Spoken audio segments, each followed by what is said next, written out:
Գյուրջան Կասկադ, հասանելի բնակարաններ 65 ամիս մարման ժամկետով։ Ադրբեջանում մեծանում է վահաբիզմի ազդեցությունը։ Պակիստանի հոգևորականները Իսրայելի դեմ ջիհադ, այսինքն սրբազան պատերազմ են հայտարարում։ Թուրք զինվորականները պատրաստվում են մուտք գործել Երուսաղեմ, իսկ ամերիկացի գնդապետը զգուշացնում է Իսրայելի միջուկային սպառնալիքի մասին։ Բարև ձեզ, Փաստինֆոյի եթերում բաց մի թողեք հաղորդաշարն է, որի շրջանակներում շարունակում ենք հետևել թշնամու ներքին անցուդարձին։ Թուրքիայում տարածվել է Երուսաղեմում թուրք զինվորականների երթի տեսանյութը։ Սա ըստ երևույթին պատասխան է իսրայելական տեսագրությանը, որտեղ նրանք ոչնչացնում են Ալ-Աքսան։ Թուրանական Էքսպրես ադրբեջանական թելեգրամյան ալիքը այսպես է մեկնաբանել տեսանյութը։ Խնդիրն այն է, որ Իսրայելը դանդաղ, բայց հաստատապես ոչնչացնում է Պաղեստինը եւ մաս առ մաս հատվածներ պոկում Սիրիայից։ Սակայն Էրդողանը կարող է միայն երազել Օսմանյան կայսրության մասին եւ նա կփոխհատուցի իր կորուստները հետխորհրդային տարածքում, որտեղ ծավալապաշտության փորձերը նրան այնքան թանկ չեն արժենա, որքան որ պետք է արժենային։ Իսրայելն է տարածաշրջանի իրական միջուկային սպառնալիքը, ոչ թե Իրանը։ Գնդապետ Լոուրենս Ուիլքերսոնը, Քոլին Փաուելի նախկին շտաբի պետը եւ ԱՄՆ պետդեպարտամենտի նախկին բարձրաստիճան պաշտոնյան խստորեն քննադատել է Իսրայելի միջուկային եւ ռազմական քաղաքականությունը, այն անվանելով իրական սպառնալիք Մերձավոր Արևելքում։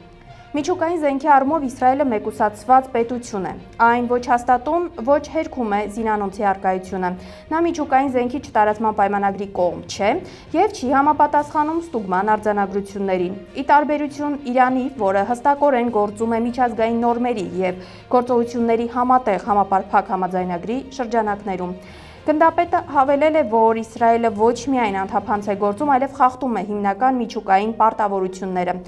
Այսօր ցեղասպանություն իրագործող Իսրայելը հանցավոր ռեժիմ է, որի առաջնորդները, ինչպիսիք են Նեթանյահուն եւ Բեն Գվիրը, պետք է դատարանի առաջ կանգնեն, արդարադատության միջազգային դատարանի։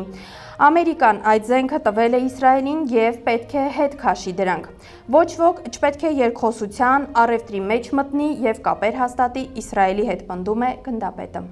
Իսրայելի եբրայերեն կան հեռուստալիքը իր երեկոյան հետաքննական զեկույցում բացահայտել է, որ իսրայելական բանակը մոլորության մեջ է գցել հանրությանը սովորական խրամատը ներկայացնելով որպես ռազմավարական թունել։ Զեկույցում ասվում է, որ այն, ինչ իսրայելական բանակը ներկայացրել է որպես ռազմավարական թունել Գազայի հարավային Ռաֆա քաղաքում Ֆիլադելֆիայի միջանցքի երկայնքով, իրականում ընդամենը 1 մետր խորությամբ անցք է։ Փոսը ծածկված է եղել, որպեսզի կադրերում թվա, թե 20 մետր խորության թունել է։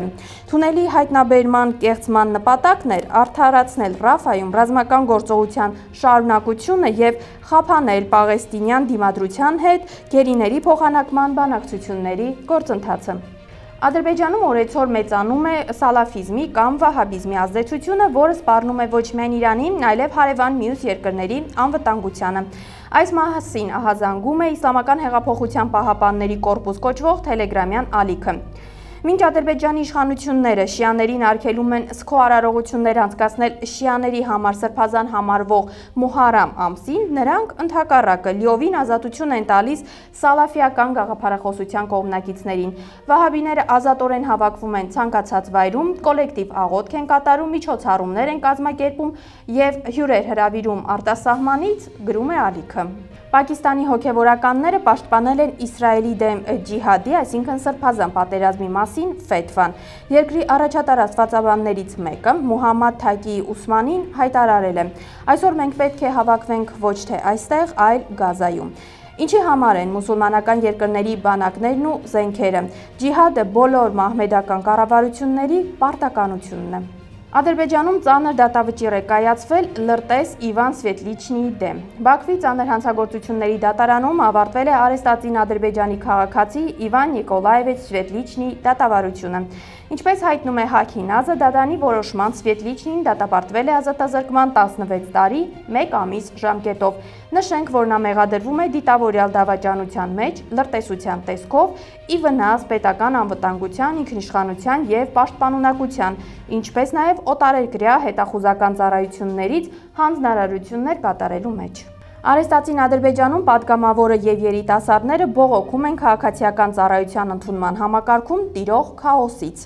Ըստ պատգամավոր Ֆազիլ Մուստաֆայի, հաջողված թեկնածուները միտումնավոր տապալվում են։ Պատգամավորի խոսքով ինքը բազմաթիվ բողոքներ է ստանում երիտասարդներից, ովքեր հաջողությամբ հանձնել են քննության գրավոր մասը, սակայն չեն կարողացել անցնել հարցազրույցը։ Մուստաֆան պնդում է, որ դա պայմանավորված է հանձնաժողովի կողմնակալությամբ։ Թուրքիայում տղամարդն այրել է իր մեքենան, բողոքելով Գազայում Իսրայելի գործողությունների դեմ։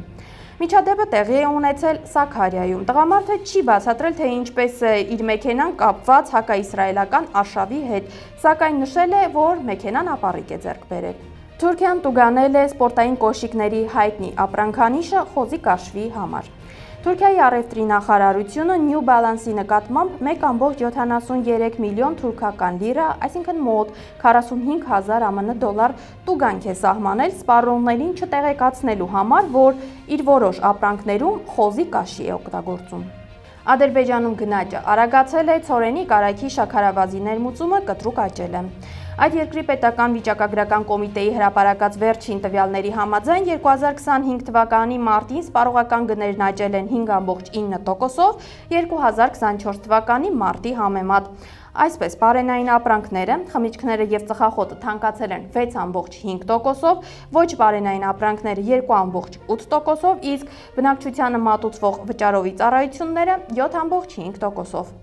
Այսօրվա համար պատրաստել էինք այսքանը։ Fast-Info-ի հաղորդումներին արագ հասանելիություն ունենալու համար կարող եք բաժանորդագրվել YouTube-յան մեր ալիքին։ Մնացեք մեզ հետ։